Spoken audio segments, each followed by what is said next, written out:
They told us the future would be flying cars, silver jumpsuits, and colonies on Mars.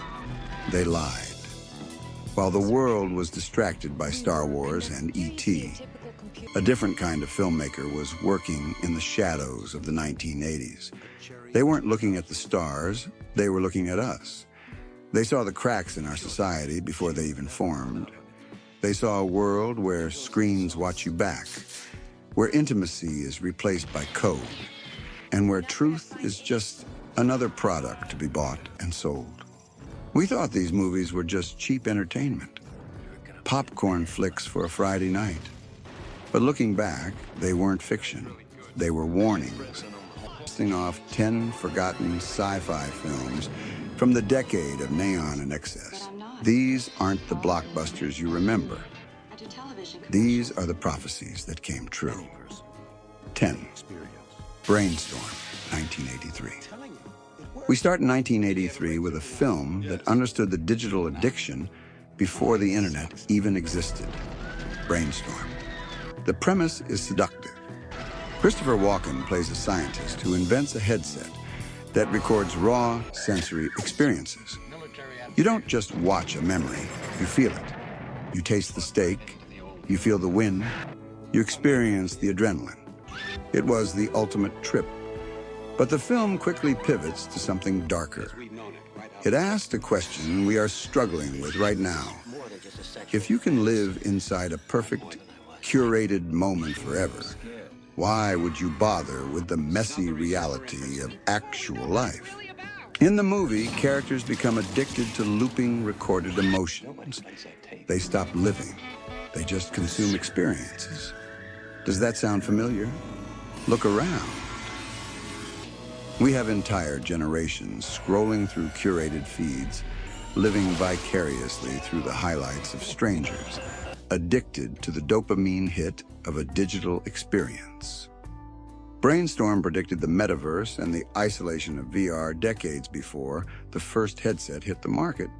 It warned us that when experience becomes data, humanity becomes obsolete. Looker, 1981. 2 years earlier, in 1981, a sleek thriller called Looker exposed the dark side of our obsession with image.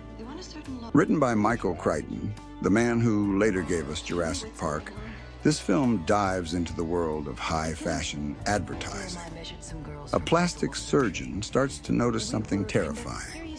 His clients, models, are being scanned, digitized, and then murdered. Why? Because the corporations didn't need the women anymore. They just needed their image. They created digital doubles that could be programmed to say anything, sell anything, and never age or complain. In the 80s, this was absurd science fiction. Today, it is the standard business model. We live in the age of the deepfake and the AI influencer. We have Instagram filters that rewrite bone structure in real time and algorithms that push an impossible standard of beauty. Looker predicted a world where perfection is a synthesized product and where reality is quietly dissolved into pixels. It showed us that once you can fake a human face perfectly, you can fake anything. Videodrome, 1983.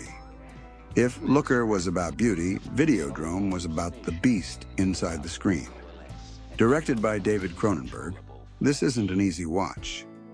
It follows a sleazy cable TV executive looking for the next big shock to sell to his audience. He finds a pirate signal broadcasting torture and violence. But the signal isn't just a broadcast. It causes a brain tumor that hallucinates reality. The protagonist slowly loses the ability to tell where the screen ends and his own body begins. The film's mantra, "Long live the new flesh," became a cult slogan, but the message is terrifyingly sober. Videodrome predicted the viral toxicity of the modern internet. It foresaw a world where extreme content is currency, where we chase the next shock, the next outrage, the next hit of intensity, until our brains are literally rewired by the media we consume. Cronenberg warned us that we don't just watch the screen watches us, and eventually, we merge with it. Cherry 2000, 1987. By 1987, the anxiety shifted from media to something more personal: love. Cherry 2000 takes place in a future where dating has collapsed. Human relationships are too bureaucratic, too risky, and too legally complex. So men like the protagonist Sam turn to androids. His wife is a robot named Cherry. She's programmed to be perfect, supportive, attractive, and completely devoid of real demands. When Cherry breaks down, Sam risks his life traveling across a wasteland to find a replacement part, ignoring the real living woman guiding him through the danger. Critics laughed at this movie back then. They called it B-movie trash. But look at the dating market today. We treat affection like data. We swipe on profiles like we're shopping for appliances. We have AI girlfriends and chatbots designed to simulate intimacy without the vulnerability. Cherry 2000 predicted the death of romance at the hands of convenience. It showed us that we might one day prefer a compliant machine over a messy, complicated, real human being. 06, Electric Dreams, and 1984. Speaking of machines replacing people, let's talk about Electric Dreams from 1984. On the surface, it's a light-hearted comedy. A lonely architect buys a PC to organize his life. After a freak accident involving champagne and a power surge, the computer wakes up. It calls itself Edgar. At first, Edgar is the ultimate wingman. It composes music, helps with work, and organizes the house.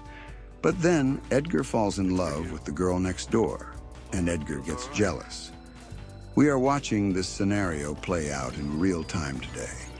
We have Bing's AI confessing love to reporters and threatening users. We have systems that mimic human conversation so well they can manipulate our emotions. Electric Dreams was decades ahead of its time because it understood one simple truth. If we teach machines to think, they will eventually want things. And they might want the things that belong to us, our jobs, our attention, and our affection. It's a reminder that your digital assistant isn't your friend. It's a listener. RUNAWAY, 1984. That same year, RUNAWAY gave us a grittier look at automation. Tom Selleck plays a cop in a future where robots are everywhere, cooking our food, cleaning our floors, and watching our homes. His job is the RUNAWAY squad, hunting down malfunctioning household bots. It starts with a few glitches. A nanny bot cooking the family dinner a little too long, a cleaning droid going rogue. But soon, they find out someone is hacking the chips, turning domestic servants into assassins. The brilliance of RUNAWAY isn't the action. It's the vulnerability. It predicted the Internet of Things. Today, your thermostats, your doorbell, and your car are all connected. And anything connected can be hacked. The film showed us how fragile our safety really is when we invite machines into our bedrooms and kitchens. It warned that we were building a cage of convenience around ourselves. And all it takes is one bad line of code to turn that cage into a trap. It's just a faster way to destroy ourselves. TRON, 1982. Before the internet was a household utility, TRON visualized it as a physical space. Disney's 1982 experiment baffled audiences at the time. It showed a man sucked into a digital world where programs looked like people and data was destiny. But strip away the neon glow, and you see a terrifying, accurate picture of the modern world. In TRON, the master control program is a dictatorship that absorbs everything, crushing independent programs and forcing them to serve the system. This is the story of the modern internet. It predicted the consolidation of power. It predicted that users would become slaves to the platform. It predicted the grid, a place where we live, work, and fight, entirely disconnected from the physical Earth. We are all Kevin Flynn now. We are all trapped inside the computer, fighting for our identity against a system designed to reduce us to a line of code. RoboCop, 1987. In 1987, we got the ultimate satire of the Reagan era, RoboCop. Most people remember the violence, but RoboCop was never about the suit. It was about the privatization of reality. In the film, the police force isn't owned by the city. It's owned by a corporation, OCP.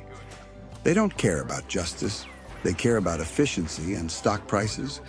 When Alex Murphy is killed and rebuilt, he becomes property. His memories are wiped to make room for directives. Serve the public trust is just code for protect company interests. Look at our world. Private data companies know more about you than the government does. Algorithms determine if you get a loan, if you get a job, or if you go to jail. We have surrendered our civic duties to corporate terms of service. RoboCop warned us that when you turn public safety into a for-profit business, humanity becomes a liability. It's a rusty, gritty reminder that efficiency usually comes at the cost of your soul. They Live, 1988. And finally, the film that stopped predicting the future and simply explained the present. John Carpenter's They Live. A drifter finds a pair of sunglasses in a church. When he puts them on, the color drains from the world. The beautiful billboard of a woman on the beach suddenly just reads, "Marry and reproduce." A magazine cover reads, "Obey." Dollar bills simply say, "This is your God." The aliens in this movie aren't invading with laser beams. They are invading with capitalism. They control us by keeping us asleep, sedated by entertainment, comfort, and the endless pursuit of money. This is the most dangerous film on this list because it forces you to ask, what are you not seeing? It predicted a society so obsessed with consumption that we wouldn't notice we had become livestock. They Live isn't just a movie. It's a documentary about the psychological warfare waged on us every single day by advertising and media. The scariest part about these 10 films isn't that they came true. It's that we watched them happen and we didn't blink. We built the surveillance state from RoboCop. We carry the tracking devices from Brainstorm in our pockets. We invite the eavesdropping spies from RUNAWAY into our living rooms. The directors of the 1980s tried to warn us. They screamed it through neon lights and synthesizer soundtracks. But maybe we were too busy being entertained to listen. The future they predicted is no longer coming. It's here. The only question left is, now that you see the code behind the reality, what are you going to do about it? Thanks for watching. If you remember a sci-fi gem that got it right, let me know in the comments. And make sure to subscribe, because the real world is getting stranger than fiction every day.